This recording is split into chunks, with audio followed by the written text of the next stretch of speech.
Our grandson is on his way home, so let's indulge in steak once more, right this moment. Quick, let's get the catering sorted at my in-laws. We treat ourselves to steak through catering once a month, a delightful tradition. Yet again, I find myself left out. How many times has this happened now? Every time we order, my mother-in-law conveniently overlooks my steak, leaving me empty-handed. She's quite assertive, and I just can't seem to stand up to her. I suppose I'll have to endure it once more. Just when I was about to resign myself to the situation, Grandma's actions feel particularly unkind. My name is Raina, a 38-year-old housewife without any remarkable talents. I resorted to a matchmaking service to find my current husband, Craig. Marriage seemed elusive until I met Craig, who shared my passion for movies. Our bond blossomed over movie dates, leading to a smooth courtship and marriage. Initially kind, Craig's demeanor changed after our son was born. Two significant changes altered the course of our lives. Firstly, our son's intelligence soared, excelling academically far beyond his age. Despite his brilliance, he faced bullying at school and eventually stopped attending. Encouraged by a teacher, he now studies at Cambridge University in England. The second change was moving into my in-laws' house due to my husband's work relocation. Living with my in-laws was a stark transition. My father-in-law's illness confined him to the hospital, leaving only my mother-in-law at home. As a former working woman turned housewife, adapting to this new life proved challenging, setting the stage for further difficulties ahead. Feeling under the weather, I was greeted on my first day in my husband's family home with a directive. "Work hard for me, young one," my mother-in-law said. Yet she appeared far from unwell, exuding more energy than me. "How old are you, mother-in-law?" I inquired tentatively. 64 this year, my husband replied, his tone tinged with annoyance. Despite her apparent vigor, in this household, her word was law. My husband's warning left me feeling isolated. It was evident my mother-in-law harbored hostility towards me, but I hadn't anticipated my husband's detachment. Even though our marriage had cooled, his abandonment stung. "Let's get to work," my mother-in-law commanded, thrusting an old mop and bucket into my hands. Surveying the dusty corners, I yearned to wield the vacuum cleaner. However, she insisted I tackle it all with the mop, rejecting modern conveniences. "Can I use the vacuum cleaner?" I ventured, hoping to address the dust efficiently. "No, stick to the mop," she curtly replied. Reluctantly, I agreed, concealing my frustration. As I began cleaning, I proposed we work together, but my mother-in-law intervened, asserting that my husband and she would rest while I toiled alone. Daunted by the size of the house, I realized the task was insurmountable solo. To compound matters, my mother-in-law added the chore of dishwashing to my already overflowing plate. Overwhelmed, I struggled to keep pace with her demands, feeling the weight of my new responsibilities bearing down on me. "I can't handle it all. The house is too big," I confessed, overwhelmed. In response, my mother-in-law offered a solution. "I'll permit you to use the vacuum for $10 every 10 minutes. How's that?" But the cost was steep, far beyond my means. Her disdain for my financial situation stung, branding me a poor daughter-in-law. My husband, silent and unhelpful, stood by as I endured her belittlement. He even criticized my mopping technique, insisting it was improper to converse while cleaning. The solitude we shared before moving in with his parents had transformed into a form of psychological abuse. Amidst the tension, my mother-in-law announced plans for steak, summoning catering. Though exhausted from cleaning and dishwashing, the promise of steak fueled my determination. I had invested extra effort into preparing for this moment, eagerly anticipating the reward. As the catered steak arrived, my excitement peaked, but my joy was short-lived.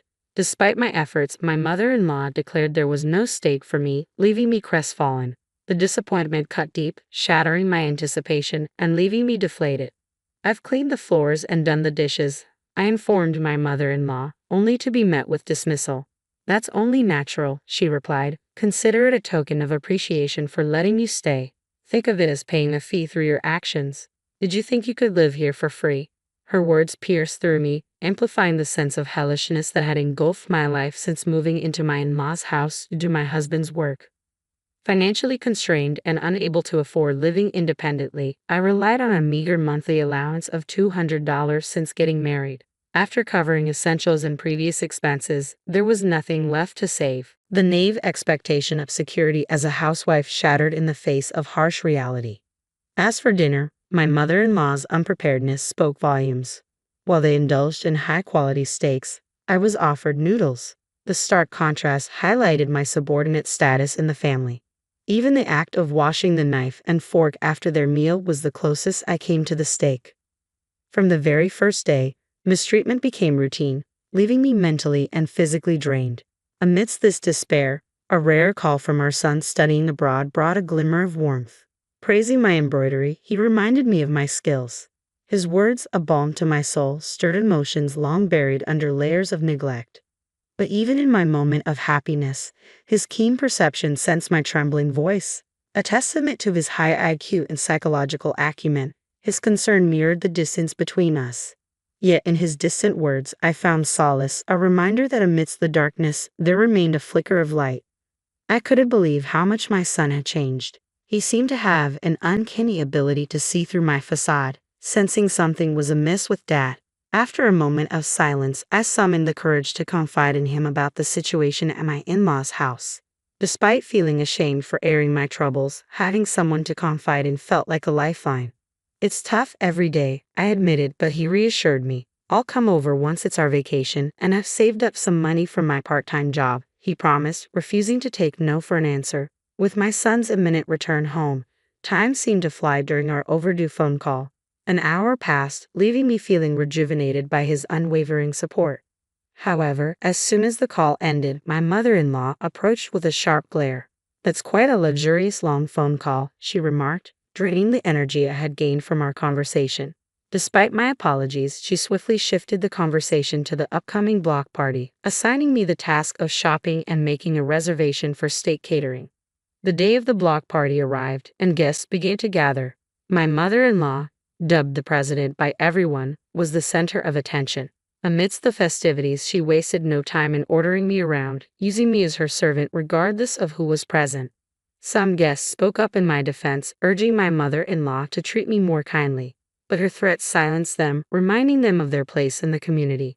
Their initial support quickly waned under her influence, leaving me feeling even more isolated. It became evident that my mother-in-law's control extended beyond our house, permeating the entire area. Against her power, I felt powerless, a mere housewife unable to challenge her authority. The ordered steak arrived, and my mother-in-law joyfully arranged it on the table. Her choice was surprisingly lavish, accompanied by an array of high-end side dishes like caviar and truffles. Yet even amidst the opulence, she couldn't resist lecturing me. "Do you really think you deserve such fine steak as a wife?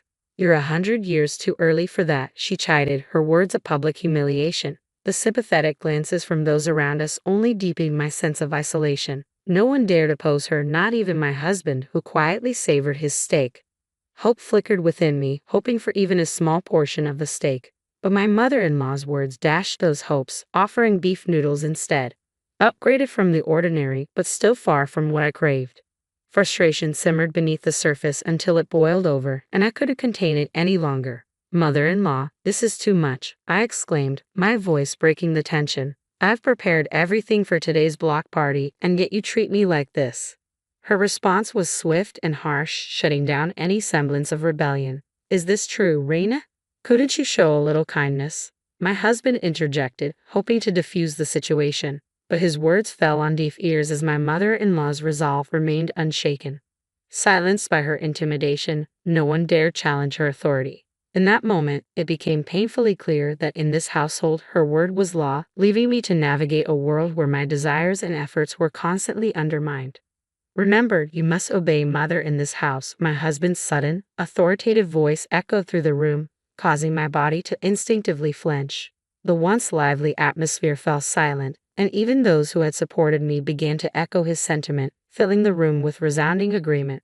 Frustrated and overwhelmed, I fled from the scene, seeking solace in the sanctuary of my bedroom. Time seemed to blur as I locked myself away, the weight of the situation bearing down on me until exhaustion claimed me. When I awoke, the block party had dispersed and the night had fallen. Glancing at my phone, I found an email from my son, announcing his imminent arrival. Despite the exhaustion, I drifted back to sleep, awaiting his return. The next morning, I found my mother-in-law in the kitchen preparing breakfast. Without preamble, she remarked on my behavior from the previous day, her words cutting through the air. Informed of my son's impending visit, she immediately pivoted to plans for steak, eager for his return. As evening descended, my son finally arrived home, greeted by a table laden with lavish steaks. Despite his usual enjoyment of the meal, he couldn't help but notice my absence from the feast. Concerned, he questioned my mother-in-law, only to be met with a dismissive response. "It's fine, Rena is always like this," she waved off his concern, redirecting his attention to the meal before him.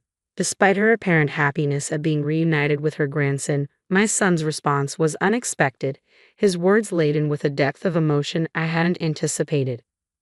"I don't want it. Why didn't you prepare Mom's portion? This is discrimination, isn't it?" My son's cool demeanor caught both my mother and husband off guard, their surprise evident in their expressions. My mother-in-law, taken aback by his unexpected assertiveness, began to panic, denying any wrongdoing. "What did you hear?" "I didn't do anything," she stammered, but my son remained steadfast, unmasking her behavior with unwavering confidence. "You're always looking down on Mom, aren't you? People like that usually lack confidence or have nothing to be proud of, so they attack others to feel superior. It's a mean personality," he countered, his words piercing through her defenses. As my son continued to confront her, my mother-in-law found herself increasingly cornered, her usual tactics rendered ineffective against his insight. "That's true, isn't it? Everyone has an equal share of steak, but Mom has nothing." "This is clear discrimination," he asserted, his logic irrefutable. Normally, such confrontation would escalate into a fight, but my son's demeanor remained composed, far beyond his years. With each observation, my mother-in-law grew more subdued, her usual confidence waning in the face of his scrutiny. "You're panicking. Your eye movements, habits, and amount of sweat tell the story," my son continued, revealing his studies in psychology at Cambridge University and his keen observation skills.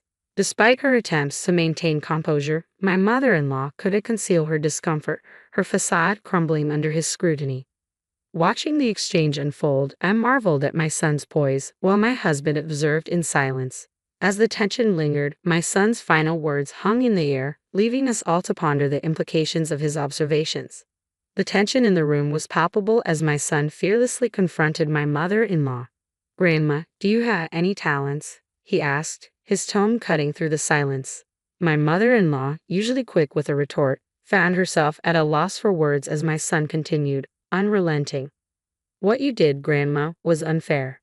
Mom excels in embroidery. Her work could even sell in England," my son praised, surprising me with his acknowledgement of my hobby. "You, Grandma, have none, yet you try to belittle Mom and assert dominance. Is it because you can't accept someone being superior?" As my son's words struck home, my mother-in-law remained speechless, unable to refute his observations. "And what about you, Dad? Why didn't you stand up for Mom when she needed help?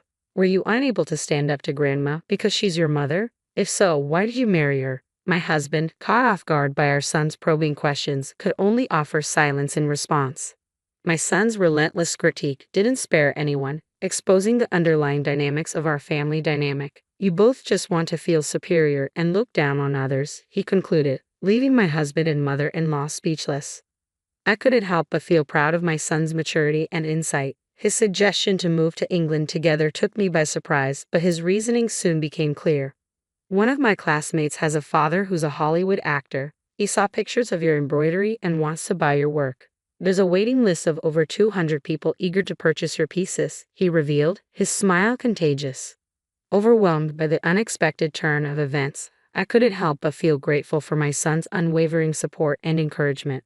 With his guidance, perhaps a new chapter awaited us, one where our talents were celebrated, not diminished. As my son shared his unexpected news, both my mother-in-law and husband listened with astonished expressions. "Mom, I've taken the liberty of arranging something for you. They want you to open a store with your handmade crafts in the UK, my son explained, his eyes shining with excitement. The thought of turning my hobby into a job, especially in England, left me speechless. While my mother-in-law and husband expressed their disbelief, I found myself considering the possibility. If I was going to face harassment at my in-laws' house anyway, why not pursue my passion as a profession? Moreover, the strained relationship with my husband made staying there unbearable. So, I made up my mind. I'll give it a try, I accepted, much to the shock of my family. And then, I dropped a bombshell. I'm divorcing you. I'm tired of being oppressed by your mother. Let me be free. With that, my husband reluctantly agreed, and my mother-in-law ranted until the end, but I paid her no mind. The divorce was finalized without fuss, and I was finally free from the confines of my in-laws' house. Now, in England, I'm busy preparing to open a shop, insisting on crafting all the products by hand. Despite the initial fear of moving abroad, my son's wholehearted support makes the journey less daunting. Meanwhile, back home, I heard from my son that my former mother-in-law stumbled and ended up in the hospital. With her incapacitated, my ex-husband struggles to manage alone, taking on extra work to cover expenses. While it's a challenging time for them, I hope they find their way forward. As for me, I'm focused on the future, working on the final pieces for the shop's opening. With my son by my side, I feel confident in facing whatever challenges lie ahead. From rescuer to the rescued, our roles have shifted, but as a mother, I'll always support my son, just as he supported me.